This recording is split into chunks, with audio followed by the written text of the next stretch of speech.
welcome back. Today I've got my UK haul for you. I'm going to be doing a try-on haul, so you'll see me putting this makeup on my face, and then I will also take you through the skincare that I bought. If you're only interested in the skincare, I will put a timestamp down below that tells you where to skip to if that's the bit you're interested in. Let's get started. Time to rewind. Okay, so I'm going to start with primer. I went to Space NK and I bought a few things. You'll see there's a couple other things that are kind of smaller travel sizes. They've got a section kind of like in Sephora where you can buy smaller versions of, you know, the kind of best-selling products. Two of those are the Becca primers. I've been wanting to try these for ages. Camilla raves about them. I got the Backlight Priming Filter and I got the First Light Priming Filter. So this is kind of a lavender tone, so it's designed to counteract any sallow tones, brighten the face. So when you're feeling a little bit grey, probably more like a winter product. It's got a very fine brightening quality, and then this is more of an illuminating primer. So I'm going to use this one today. What I really love about this primer and what makes it different from any other illuminating primer I've tried is that the shimmer in it is so fine that you really can't see it on the face. It just completely brightens the complexion. It's gorgeous. I'm a big fan. I've only used it a couple of times. Okay, so I don't know if you can pick it up on camera, but it gives my skin a really natural sheen. There's no actual sparkle or glitter, which I do find in a lot of these illuminating primers. They're just a little bit too hectic for me. So I didn't buy any new foundation, so I'm just going to quickly pop on my It Cosmetics CC Cream. This is the shade Medium. Okay, so now comes the sad saga of the concealers that I bought. Both of which are in the wrong shade. Irritating. Anyway, spent an extraordinary amount of time in various department stores swatching shades of the NARS Soft Matte Complete Concealer, which was in everyone's end of year favorites videos at the end of 2017, and I was just desperate to try it. And I just thought, I don't normally go for pot concealers, but I went and tried it in the store, and the texture is really interesting. It's very, very creamy and goes on with a very soft focus effect. Like, it's really beautiful. It's that effect when you put concealer on and then you put a really fine powder over it, and the way that it blurs all the skin texture, that's what this looks like going on. It's so gorgeous.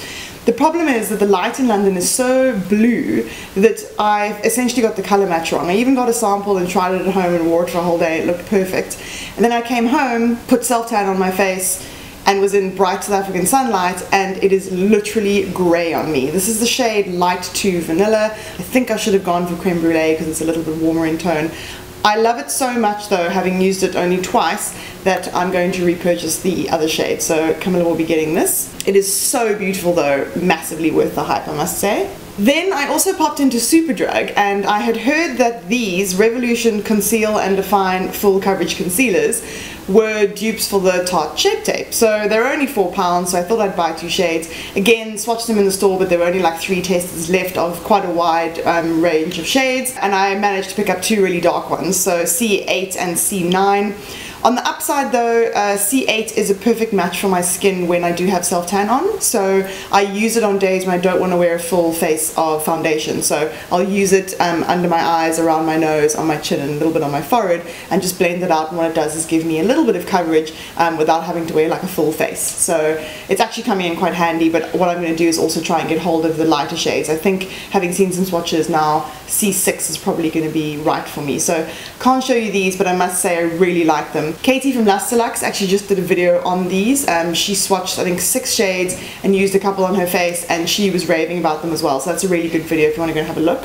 So in the intro I'm just going to use my Old Faithful LA Girl Pro Conceal HD Concealer, and this is in the shade Light Ivory. Okay, then for brows, please God, let's get those on. I picked up the Eyelure Brow Define from Fleur de Force. Now, I bought the light one in June when I was in the UK, and I really, really liked it. It's double-ended, so it's got a lighter tone and a darker tone, to create a really natural looking brow, which is sort of naturally a bit darker on the tail. The lighter tone is a little bit waxy, so that you actually have a little bit of trouble laying the colour down onto the skin. It tends to pick itself up after a while, so it's very difficult to build up. The darker tone, however, is perfection in an eyebrow pencil.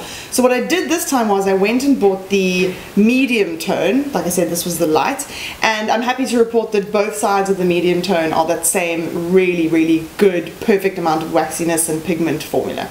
So I'm going to fill my brows in with, starting with the lighter tone.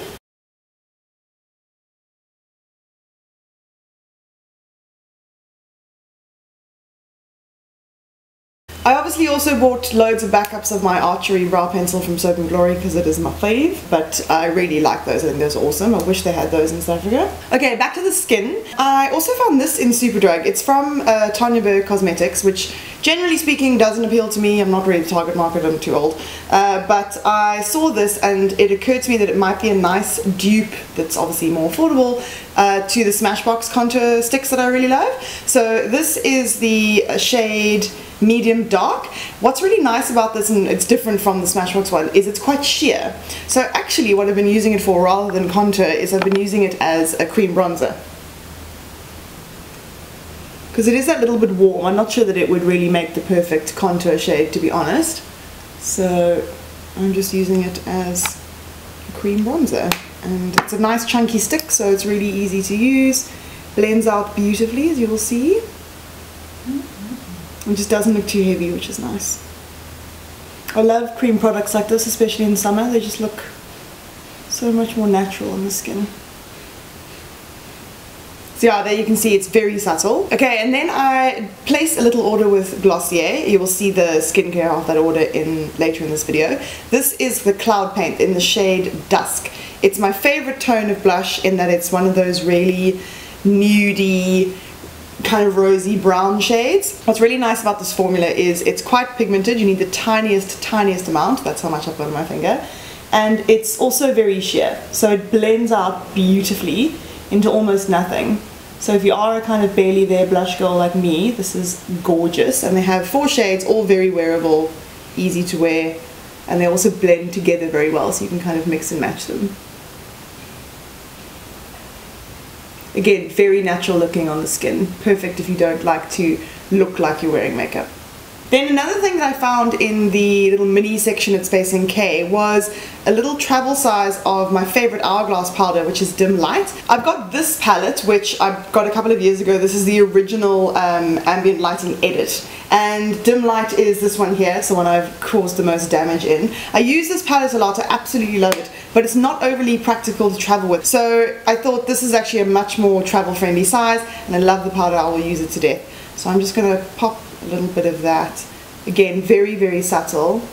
I use it just kind of in the parts of my skin where I want a little bit of illumination. It really is so beautiful. I get compliments whenever I wear this. People ask why my skin's looking so nice, and it's not my skin, it's this powder. Okay, then I bought 2 highlighters. I don't know why. The first one was a bit random, to be honest. I saw this in Superdrug and I just thought I'd try it again. It was very cheap from e.l.f. This is the shade Moonlight Pearls. It's just a very kind of bog standard baked champagne highlighter. The shade is very beautiful. Just a really nice kind of affordable highlight everyday option. It looks very natural on the face. So if you're into a highlight that's nice and subtle and not kind of that ridiculous beaming Instagram highlight that people can't actually wear in real life, this is really nice. But then I was in Space NK, again in a little tiny section, and I found this, which is the Becca Shimmering Skin Perfector in the shade Opal. I have wanted this shade for ages, but I just couldn't justify buying the full size because it is very expensive and I just have so many highlighters, I don't really need it.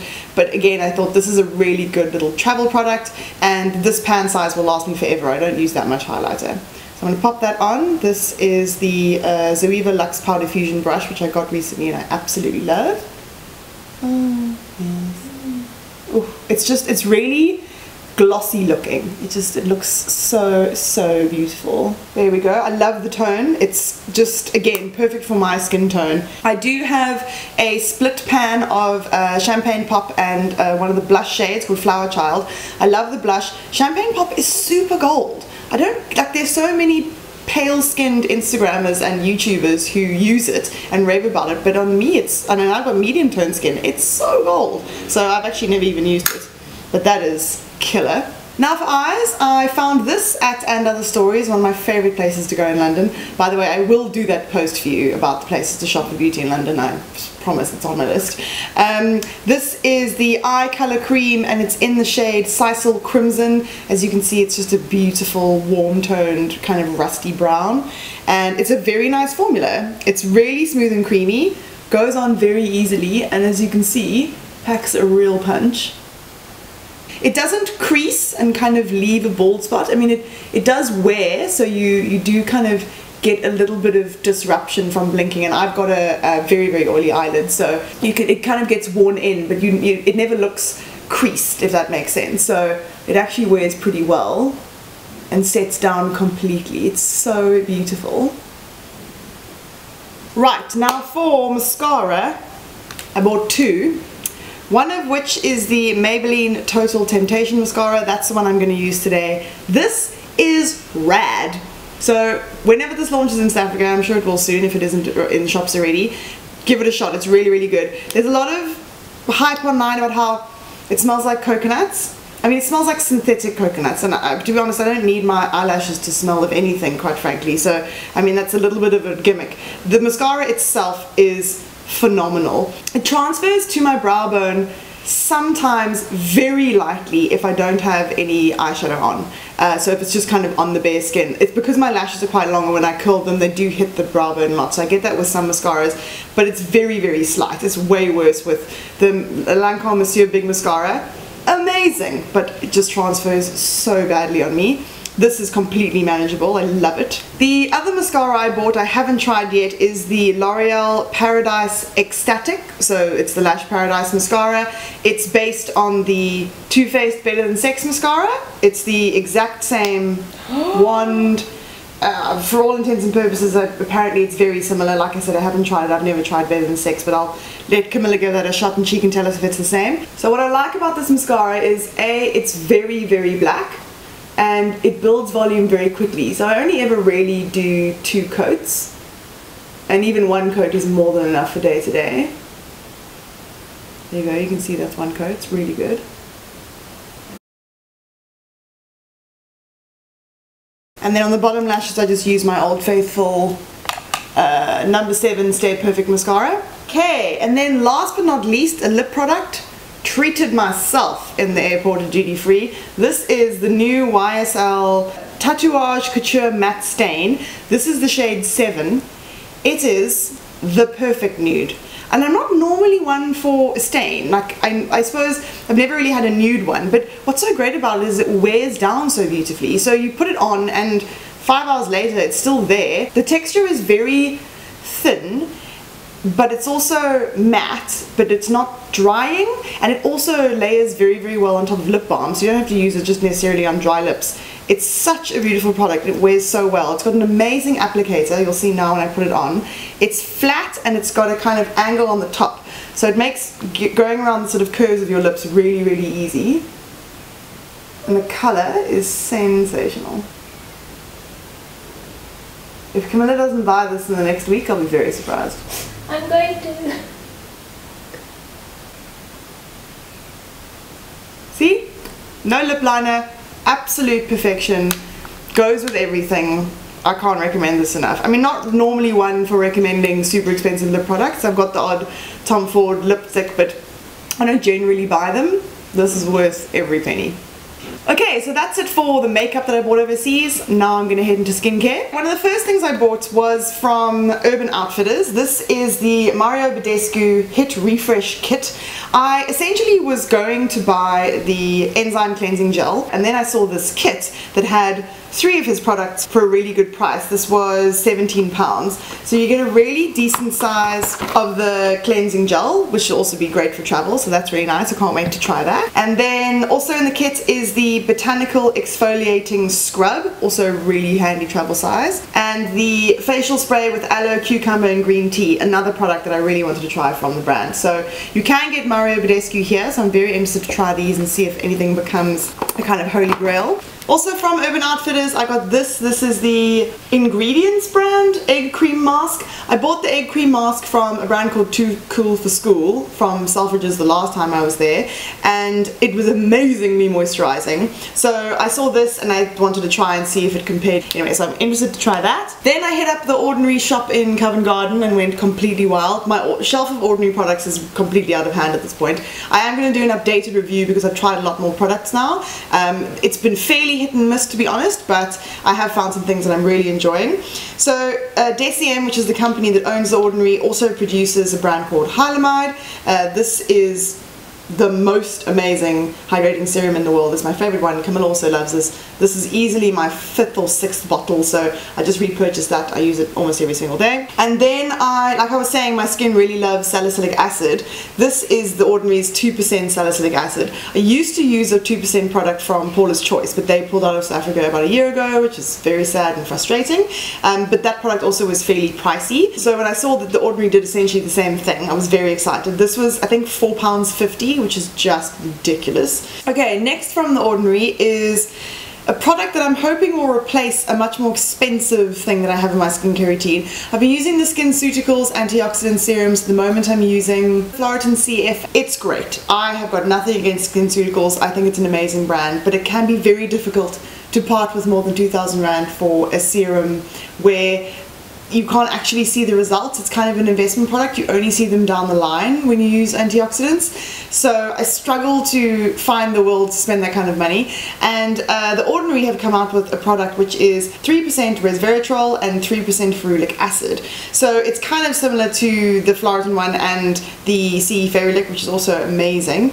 And I'm very interested to see what the texture is like, if it's similar. It's going to be very difficult to judge whether it is as effective as the SkinCeuticals one, but I'm willing to give it a shot and see if I like the texture of it. This might be a much more affordable alternative. And the last few things, also from Glossier, I bought the moisturizing moon mask. I absolutely love this. It is a purely hydrating mask. It says that you put it on your skin, apply a thick layer to moist skin, which actually I haven't done, I've only put it on dry skin, and allow it to soak in for 20 minutes and then rinse well. I don't rinse this off, I leave it on overnight. I don't know why you would rinse off a hydrating mask. The whole point is to miss it in your face as long as possible. The next day my skin is so smooth and delicious and soft and supple. It's so nice, so love that. And then I repurchased Hydroluron, which is also just an incredibly effective hydrating serum. At the moment am going through a phase where I'm layering my hydrating serum, so I'm using 2 or 3 per day under my moisturizer, and my skin is really responding well to it. It's so plump and fresh looking and smooth, so this is now back in the mix. I absolutely love it. I only use it on this part of my face though. This is my most dehydrated area, and so it just lasts a little bit longer. Then from Liberty I picked up the Lixia Vitamin C paste. I'm very into vitamin C these days. It's very brightening. I do tend to get a little bit of pigmentation in summer. I've been away in the Northern Hemisphere for a long time now, so luckily I don't have it at the moment, but now that I'm back in South Africa and I'm going to be in the sun a bit more, I do tend to get flare-ups of old sun damage around the edges of my face, and vitamin C is very brightening and really good for knocking back pigmentation. This is a paste that you massage into, I believe it's into dry skin. You put it onto dry skin but with damp fingers. It says warm a pea size of paste in the palm of clean hands and apply it to your face, eye contour, lips, neck and décolleté. Massage with damp fingers, leave for a few minutes and rinse with a clean towel mitt. So I do that, just remove it with a damp cloth. Basically a kind of a quick morning mask that gives you an injection of antioxidants for the day. So I've really enjoyed that. It's kind of a luxury product. It's definitely not something you need in your skincare routine, but I have a lot of joy using it. And then finally I bought the Dr. Jart Ceramidin Cream. I went into Selfridges to test the gel version of this. They have a gel cream and this one, because I wasn't sure if this would be a little bit oily. They didn't have the gel cream, so I tried this. It's kind of a weird creamy color. It's an odd texture in that it feels sort of like a cross between a balm and a cream, but it does sort of dry down into the skin and it doesn't get oily, which obviously I wouldn't use it if it made my skin feel greasy. And it does dry down. It's really nice. It's packed full of ceramides, which are really good for aging skin. So I've been using this as my night cream and really enjoying it. I really like the texture. It's, like I said, not too rich. So if you do have skin on the kind of oily or combination side, don't be scared to try this version rather than the gel cream. And again, it's just another one of those products that's a little bit more active for my skin as I'm getting older. I need more of those ingredients like proteins that really help to support the structure of my skin, and I really like it and I have a feeling I'll probably repurchase it. Okay, that's everything that I bought on this trip to the UK. Thanks for watching. I hope you guys enjoyed it. Please subscribe if you haven't already, and we'll see you next time. Bye!